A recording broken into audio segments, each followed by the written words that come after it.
இப்போதும் பாடலை பாடின சகோதரிகளை கர்த்தர் தாமே ஆசீர்வதிப்பாராக. அன்பான தேவ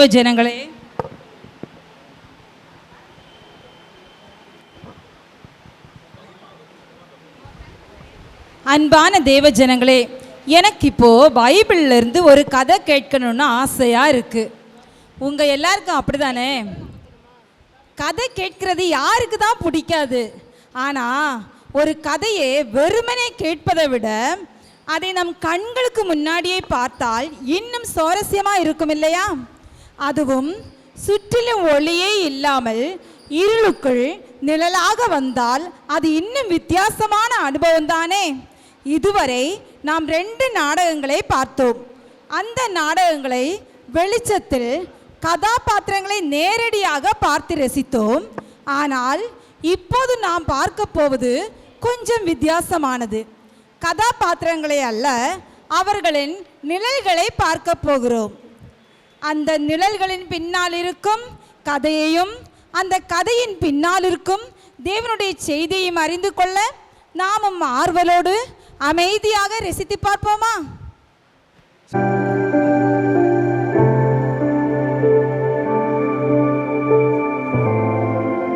என் பெயர் மரியாள். நான் பெத்தானியா என்னும் ஊரில் வாழ்ந்தேன். எனக்கு ஒரு சகோதரனும் ஒரு சகோதரியும் உண்டு. நான் நல்ல பங்கை தெரிந்து கொண்டேன் என்று இயேசு கிறிஸ்து என்னை குறித்து சாட்சி சொன்னார். இன்று உங்களை குறித்து அவர் அப்படி சாட்சி கொடுக்க முடியுமா? இந்த காலத்தில் பெண்கள் கூடி பேச ஆரம்பித்தால் என்னவெல்லாம் பேசுவார்கள், எப்படியெல்லாம் நேரத்தை செலவிடுவார்கள். நமக்கு ஒரு கஷ்டம் வந்தாலும் சந்தோஷம் வந்தாலும் அக்கம் பக்கம் உள்ள எல்லாரிடமும் போய் சொல்கிறோம். ஆனால் நான் என்ன செய்வேன் தெரியுமா? நான் எங்கு செல்வேன் தெரியுமா? எனக்கு ஒரு பாதம் தெரியும்.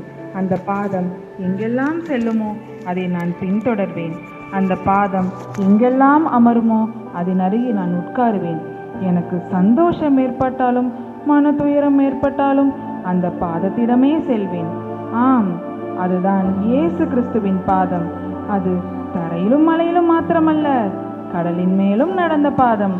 அந்த பாதம் ஒரு நாள் எங்கள் வீட்டிற்கு வந்தது. அன்று என்ன நடந்தது தெரியுமா?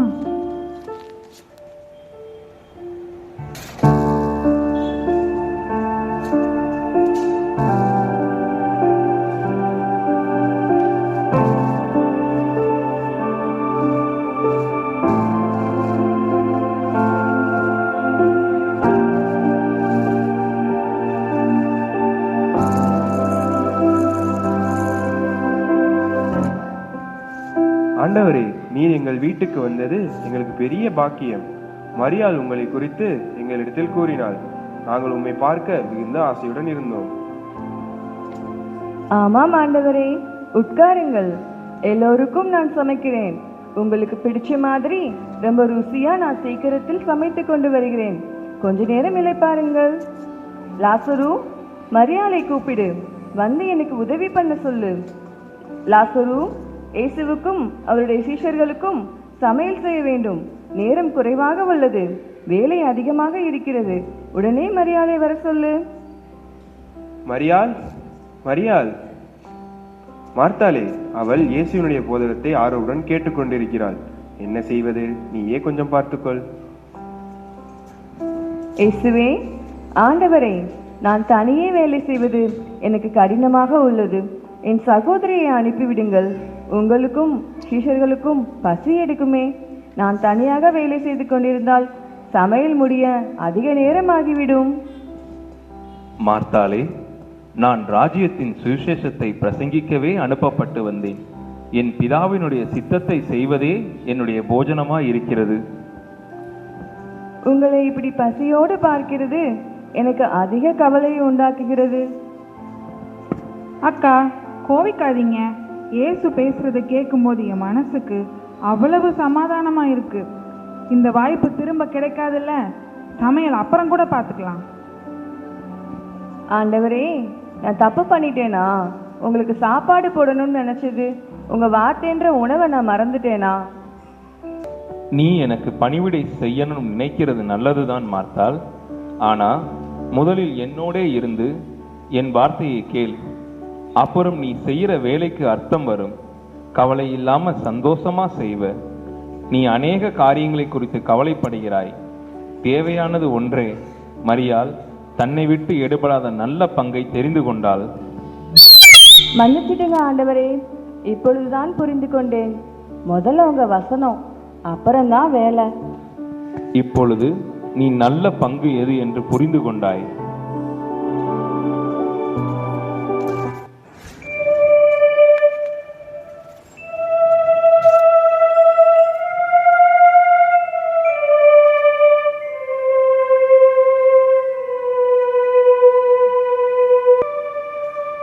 ஒரு நாள் என் சகோதரன் லாசரு வியாதிப்பட்டிருந்தான். அவன் பிழைக்க மாட்டான் என்று எல்லோரும் சொன்னார்கள். இங்கே அவனை இழந்து விடுவோமோ என்ற பயத்தில் நாங்கள் கவலைப்பட்டு கொண்டிருந்தோம். அப்போது என் சகோதரி என்னிடத்தில் வந்து கூறினாள், மரியாளே, லாசருவின் உடல்நிலை மிகவும் மோசமாகிக் கொண்டே இருக்கிறது. இப்படியே விட்டால் மரணம்தான் நேரிடும். இயேசுவிடம் சொல்ல சொல்லி ஆள் அனுப்பிவிடு. சகோதரனே, சகோதரனே, நீங்கள் போய் இயேசு இருக்கும் ஊரை விசாரித்து அங்கே போய் சொல்லுங்கள், ஆண்டவரே, நீர் சிநேகிக்கிற லாசரு வியாதியாயிருக்கிறான் என்று. அப்படியே செய்கிறேன் மரியாள். லாசருவை அவர் மிகவும் நேசித்தாரே. தகவல் சொல்லி அனுப்பி 2 நாட்கள் ஆயிற்று. இன்னும் அவர் வரவில்லையே. எனக்கு என்ன செய்வதென்றே தெரியவில்லை.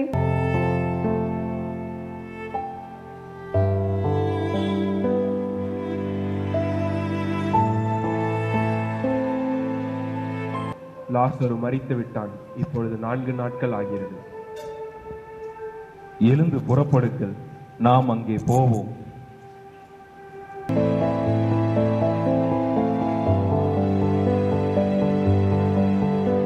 ஆண்டவரே, நீர் இங்கே இருந்திருந்தீரானால் என் சகோதரன் மரித்திருக்க மாட்டான். உன் சகோதரன் உயிர் தெழுந்திருப்பான் மார்த்தாள். கடைசி நாளில் உயிர்த்தெழுதல் உண்டாகும் போது எழுந்திருப்பான்னு அறிவேன் ஆண்டவரே. உயிர் தெழுதலும் ஜீவனும் நானே. என்னை விசுவாசிக்கிறவன் மரித்தாலும் பிழைப்பான். இதை விசுவாசிக்கிறாயா? ஆம் ஆண்டவரே, தேவனுடைய குமாரனாகிய கிறிஸ்து நீரே என்று நான் விசுவாசிக்கிறேன். ஆண்டவரே, ஆண்டவரே, நீர் இங்கே இருந்தீரானால் என் சகோதரன் மரித்திருக்க மாட்டான். நீங்கள் ஏன் இன்னும் வரவில்லை? மரியாளே, மரியாளே, அழாதே. லாசருவை எங்கே வைத்தீர்கள்? ஆண்டவரே, வந்து பாரும், இதோ இங்கே வைத்தோம்.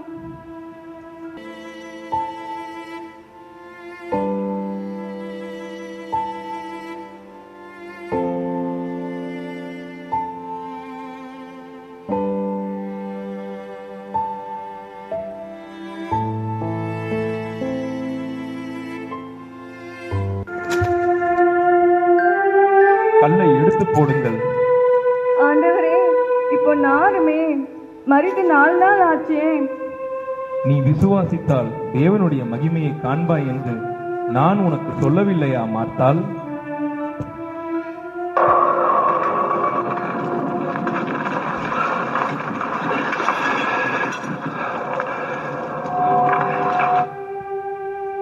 பிதாவே, நீர் எனக்கு செவி கொடுத்தபடியினால் உமக்கு ஸ்தோத்திரம் செலுத்துகிறேன்.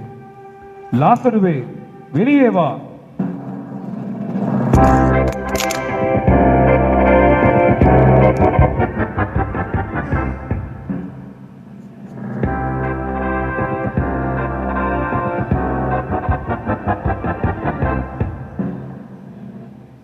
இவனை கட்டவிழ்த்து விடுங்கள்.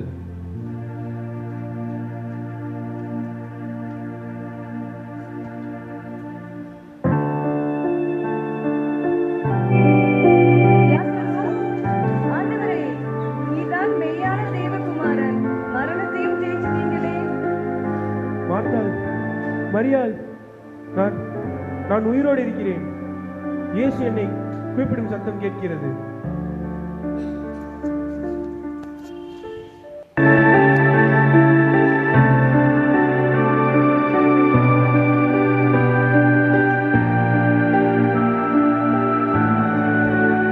முதலாவது அவரை அவரை என் உள்ளத்தில் ஏற்றுக்கொண்டேன்.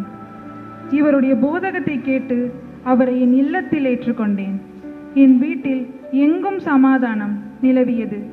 என் சகோதரன் மரித்தும் எழுந்தான். இவருக்கு என்ன காணிக்கை கொடுக்கலாம் என்று நான் சிந்தித்துக் கொண்டிருந்தேன். ஒரு நாள் பெத்தானியாவில் அவர் பந்தியிருந்த பொழுது நான் அங்கு கடந்து போனேன். அங்கே என் அன்பின் காணிக்கையை கொடுத்தேன். எப்படி தெரியுமா?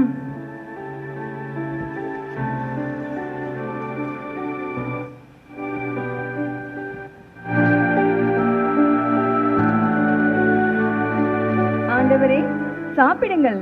இன்று உமக்கு மிகவும் பிடித்தமான உணவு சமைத்தேன். மார்த்தாள், உன் அன்புக்கு நன்றி.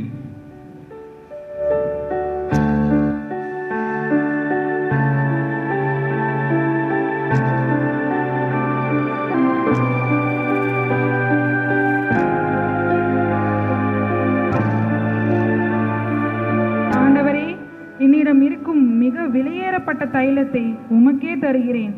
என் அன்பின் காணிக்கையாக ஏற்றுக்கொள்ளும். ஆஹா, இந்த வீடு முழுவதும் தைலத்தின் வாசனையால் நிறைத்ததே மரியாள். இந்த வீண் செலவு என்னத்திற்கு? இந்த தைலத்தை 300 பணத்திற்கு விற்று ஏழைகளுக்கு கொடுத்திருக்கலாமே. யூதாஸ், அவளை விட்டுவிடு. என் அடக்கத்திற்காக இதை அவள் வைத்திருந்தாள். ஏழைகள் எப்போதும் உங்களோடு இருப்பார்கள், ஆனால் நான் எப்போதும் உங்களோடு இருக்க மாட்டேன். அவள் செய்தது வீண் அல்ல, அது விசுவாசத்தின் வெளிப்பாடு. அன்பு கணக்கு பார்க்காது. நன்றி ஆண்டவரே. இந்த சுவிசேஷம் உலகத்தில் எங்கெங்கே பிரசங்கிக்கப்படுமோ அங்கே இவளை நினைப்பதற்காகவே இவள் செய்ததும் சொல்லப்படும். ஆ, எத்தனை மகிமை! நான் இந்த இயேசுவை கனப்படுத்தினேன், அவர் என்னை கனம் பண்ணினார். ஆண்டவரே, உமக்கு நன்றி.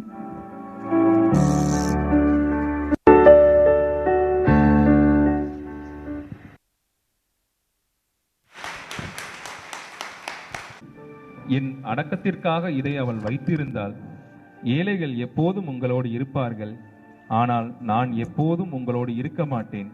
அவள் செய்தது வீண் அல்ல, அது விசுவாசத்தின் வெளிப்பாடு. அன்பு கணக்கு பார்க்காது. நன்றி ஆண்டவரே. இந்த சுவிசேஷம் உலகத்தில் எங்கெங்கே பிரசங்கிக்கப்படுமோ அங்கே இவளை நினைப்பதற்காகவே இவள் செய்ததும் சொல்லப்படும். ஆ, எத்தனை மகிமை! நான் இந்த இயேசுவை கனப்படுத்தினேன், அவர் என்னை கனம் பண்ணினார். ஆண்டவரே, உமக்கு நன்றி.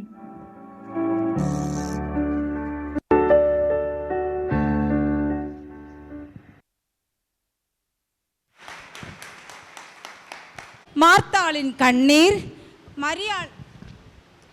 மரியாளின் விசுவாசம், லாசருவின் மரணம், இவை அனைத்திற்கும் முடிவாக வந்தது ஏமாற்றம் அல்ல, கிறிஸ்துவின் மகிமையே. நாம் காத்திருக்கும் நேரம் தாமதமாக தோன்றலாம், நமது ஜெபத்திற்கு பதில் வரவில்லை என்று தோன்றலாம். ஆனால் தேவனுடைய நேரம் ஒருபோதும் தாமதிப்பதில்லை. ஆமேன். அக்கா அக்கா, இது வரைக்கும் மலையாளத்தில் தமிழில் அழகான பாடலை கேட்டு மகிழ்ந்தோம். மொழி வேறாக இருந்தாலும் நம்ம இணைத்தது தேவனை மகிமைப்படுத்தும் இசைதானேக்கா. அந்த இசை தொடரை இன்னும் அழகாக தொடர இனிமையான ஆங்கில மொழி பாடலை வழங்க ஜெய்ஷா மேடைக்கு வருகிறார். அவரை இயேசு கிறிஸ்துவின் நாமத்தினாலே வரவேற்போமா?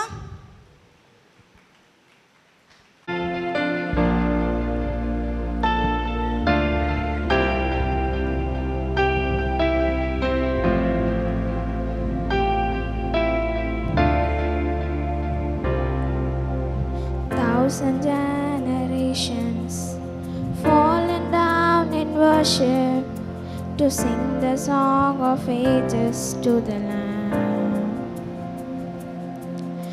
and all who gone before us and all who will believe will sing the song of ages to the Lamb. Your name is the highest, your name is the greatest, your name stands above them all. All thrones and dominions, all powers and positions, your name stands above them all. And the angels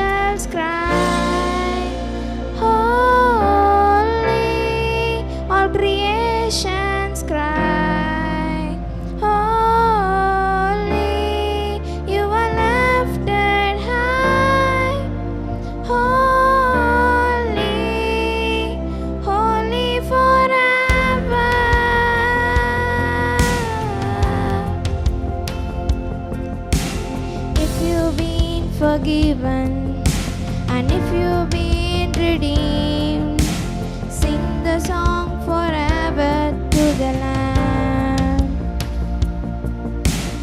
If you walk in freedom, and if you bear His name, sing the song of ages to the Lamb. We'll sing the song forever and amen.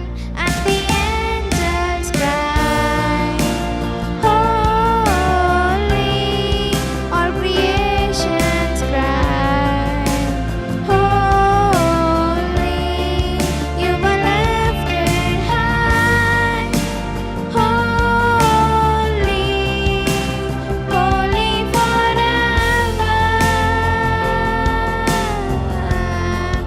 Hear people sing, holy, to the King of Kings, holy, you will always be, holy, holy forever.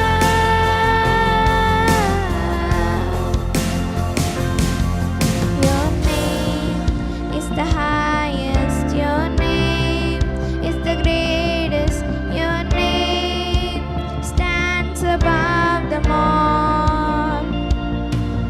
All thrones and dominions, all powers and positions, your name stands above them all.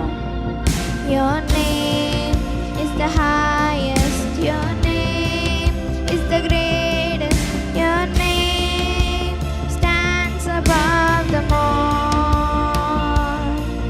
All thrones and dominions, all powers and positions, your name stands above them all. And the angels cry, holy, all creations cry, holy, you were lifted high, holy, holy forever. Hear people sing, holy, to the King of Kings, holy, we will always be, holy, holy forever.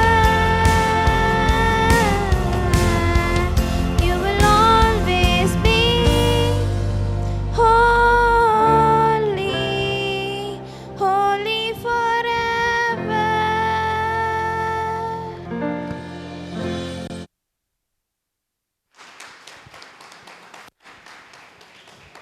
அழகான ஆங்கில பாடலை பாடிய ஜெய்ஷா அவர்களுக்கு எங்கள் மனமார்ந்த நன்றிகளையும் ஸ்தோத்திரத்தையும் தெரிவித்துக் கொள்கிறோம். இப்போதும் கூட அடுத்ததாக அன்பான தேவ ஜனங்களே, நம்ம மாலையில் 6 மணிலேருந்து இங்கே கூடியிருக்கோம் இல்லையா? நம்ம என்னெல்லாம் பண்ணோம்? செவிக்கு விருந்தா நிறையா பாடல்களை கேட்டோம், கண்களுக்கு விருந்தா நிறையா நாடகங்களையும் பார்த்தோம். அதெல்லாம் ரொம்ப ஃபார்மலாக இருந்துச்சுல்ல. இப்போ இன்ஃபார்மலாக ஒரு ஈவெண்ட்டுக்குள்ளே போவோமா? ஆக்சுவலாக இங்கே எங்களை தவிர யாருக்குமே இந்த ஈவெண்ட் இருக்குன்னு தெரியாது. இது எல்லாருக்குமே சர்ப்ரைஸான ஈவெண்ட். நாங்கள் ஒரு கேம் செக்மெண்ட் நடத்த போகிறோம். சரி, கேமா? அப்படி யாரெல்லாம் விளையாட போகிறா? ஆண்களா? கண்டிப்பாக கிடையாது. பெண்களா? கண்டிப்பாக கிடையாது. அப்போ வாலிபர்களா? இல்லவே இல்லை. அப்போ யாருன்னு நீங்கள்லாம் கேட்குறீங்கல்ல, நம்ம ஏபிகெட் சபையின் கோல்டன் கப்பிள்ஸ் வந்து விளையாட போகிறாங்க. ஸோ ஃபஸ்ட்டு கேமுக்குள்ளே போவோமா? யாவரும் கரங்களை தட்டி நம்ம கப்பிள்ஸை வளைப்போமா?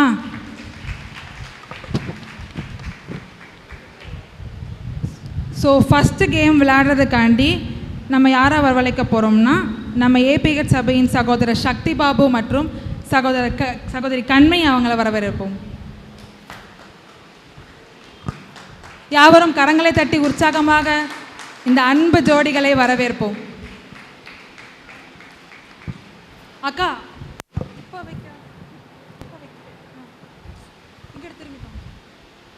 ஸோ கேம் ரொம்ப சிம்பிள். ஆனால் கேம் ரொம்ப சிம்பிள் தான்.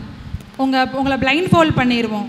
நீங்கள் வந்து அக்கா ஆக்ஷன் மூலியமாக அங்கே இருக்க திங்ஸ் பற்றி சொல்லுவாங்க. நீங்கள் அது என்னன்னு கண்டுபிடிக்கணும். ஓகேவா? ரொம்ப சிம்பிள் தான். ஸ்டெஃபினோ பிளைண்ட் ஃபோல்ட் பண்ண கண்ணை கட்டு. ஸ்டெஃபினோ குழப்பத்தில் இருக்காங்க. ஸோ நான் ஒரு எக்ஸாம்பிளுக்கு சொல்கிறேன். சப்போஸ் அவங்க அந்த ரேடியேஷன் வச்சுக்கோங்களேன், அதை ரேடியேஷன் இல்லை முள்ளங்கின்னு சொல்லக்கூடாது. அது வெள்ளையாக இருக்கும், சாம்பாருக்கு போடும் அப்படின்னு சொல்லணும். அதை வச்சு அவங்க கண்டுபிடிக்கணும். மேக்ஸிமம் 3 க்ளூஸில் கண்டுபிடிக்கணும். ஸோ ஸ்டார்ட் பண்ணலாமா கண்மணி? ஸ்டார்ட் பண்ணலாமா? ஸ்டார்ட் பண்ணுங்கள்.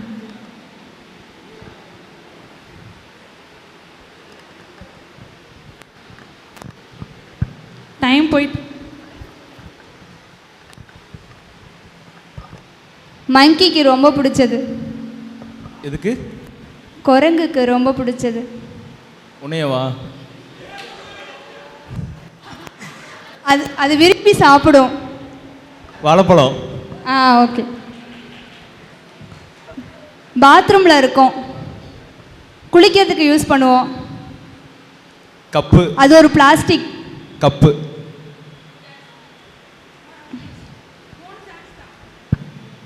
சட்னி அரைப்போம். உங்களுக்கு பிடிச்ச சட்னி? தேங்காய் சட்னி. அது அந்த தேங்காய் இருக்கிறது. தேங்காய் இருக்கிறது. தேங்காய் உடைச்சா பாதியாக இருக்கிறது. தேங்காய் கொப்பரை. மேக்ஸ் போட யூஸ் ஆகும். மேக்ஸ் கணக்கு போட யூஸ் ஆகும். கால்குலேட்டர். Super super. எல்லாம் கிளாப் பண்ணிக்க, அவங்கள உற்சாகப்படுத்துவோம். பிரெட்ல வச்சு சாப்பிடுவோம். ஜாம். சாம்பாரில் போடுவோம், பருப்பில் போடுவோம். க்ளூ ஸ்பீடாக கொடுக்காதீங்க, ஸ்லோவாக கொடுங்க.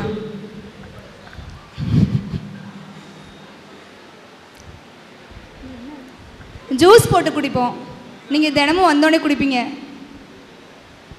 ஐஸ் கட்டி போட்டு. Lemon juice. Lemon juice. அது தலைக்கு வைக்கிறது. தேங்காய் எண்ணெய்.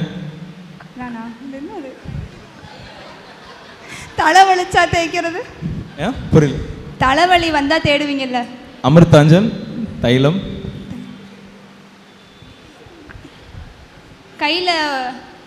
கையில் ஊற்றி தேய்க்கிறது. கையில் ஊற்றி தேய்க்கிறது. தேங்காய் எண்ணெய். தலைவலிச்சா கையில் ஊற்றி தலைக்கு தேய்க்கிறது. இவ்வளோ பெரிய க்ளூவை நான் இது வரைக்கும் பார்த்ததே இல்லை. நீங்கள் டைரெக்டாக ஆன்சரே சொல்லிடுங்க. தைலம். இதை மட்டும் தான். இதை ட்ரை பண்ணுறீங்களா?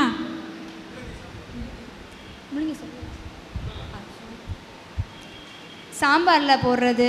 வெள்ளை கலரில் இருக்கும், வட்டமாக இருக்கும். முள்ளங்கி. இப்போ தெரியுதா எதுக்கு இந்த கப்பிள்ஸை ஃபஸ்ட்டு கூப்பிட்டேன்? சும்மா எனர்ஜெட்டிக்காக இருந்துச்சுல்ல ஃபஸ்ட் ரவுண்டே. அடுத்த யாரும் கூப்பிட போகிறோன்னு ரொம்ப சர்ப்ரைஸாக இருக்குல்ல. கூப்பிடுவோமா? Ready, start. பாப்பாவுக்கு போடுறோம். எது? பாப்பாவுக்கு போடுறது. யூரின் போனா பேம்பஸ். அது கிளாப் பண்ணுங்க. என்ன நீங்கள் எல்லாரும் கிளாப் பண்ணுங்க. சாப்பாட்டு வைக்கிறது, சவுண்டு வரும். எது? சாப்பாடு வச்ச உடனே சவுண்டு வரும். வேற? சாப்பாடு நம்ம வைப்போம், காலையில் வைப்போம் சாப்பாடு. அது வச்ச உடனே சவுண்டு வரும். எதில் சவுண்டு வரும்? குக்கர். குக்கரில் எதில் வரும்? விசில். பாப்பாவுக்கு ஊட்டுறதுக்கு யூஸ் பண்ணுவோம். பாத்திரமா? அது ஊட்டி விடுறதுக்கு எது யூஸ் பண்ணுவோம்? ஸ்பூன். அருமையான க்ளூ கொடுக்குறாங்க. கடையில் அண்ணா பணம் கட்டுறதுக்கு யூஸ் பண்ணுவார். புரியல. கடையில் பணம் கட்டுறதுக்கு யூஸ் பண்ணுவார். நூலா? ஓகே. இந்த ட்விஸ்ட்டை நான் எதிர்பார்க்கலையே. நம்ம ஏதாவது எழுதுனா அது டார்க்காக தெரிகிறதுக்கு யூஸ் பண்ணுவோம். சாப்பீஸா? இல்லை, பென்னில் யூஸ் பண்ணுவோம் டார்க்காக தெரிகிறதுக்கு. கோடு போடுறதுக்கு யூஸ் பண்ணுவோம். ஸ்கேல். ஸ்கேல் இல்லை, இன்னும் டார்க்காக தெரிகிறதுக்கு யூஸ் பண்ணுவோம். ஸ்கெட்சு. அதுக்கு இன்னொரு பேரு. ஒயிட்னர். அதுவும் இல்லை, இன்னொன்று. நான் மொத்தம் 3 க்ளூ தான் சொன்னேன். நீங்கள் விட்டால் விடிய விடிய க்ளூ கொடுப்பீங்க போல. தெரியலையே. ஜூஸ் போடுறதுக்கு மிக்சியா? பொடி. என்ன பொடி? இதை எப்படி கண்டுபிடிக்கிறீங்கன்னு பார்க்குறேன் இப்போ. வேற வேற. சரி நெக்ஸ்ட் போங்க. நெக்ஸ்ட் எது? தலை சீவுறதுக்கு சீப்பு. நீங்கள் யாருக்கு யூஸ் பண்ணுறது ஒரு ஜெல்லு. தலைக்கு தேய்க்கிறதா? அதுக்கு ஒரு ஜெல்லு. வீட்டில் தோட்டமாக வச்சுருப்போம், செடியில் இருக்கும். தெரியலையே. நல்ல குளிர்ச்சியாக இருக்கும். போதும் லிஸ்ட் ரொம்ப பெருசாக போயிட்டு இருக்கு. தெரியல. உங்கள் அக்கா அடிக்கடி செய்கிற சாப்பாடு. தக்காளி சாப்பாடு. இன்னொன்று பிரியாணி, வெஜிடபிள் பிரியாணி. அதுலேயும் இன்னொன்று குஸ்கா.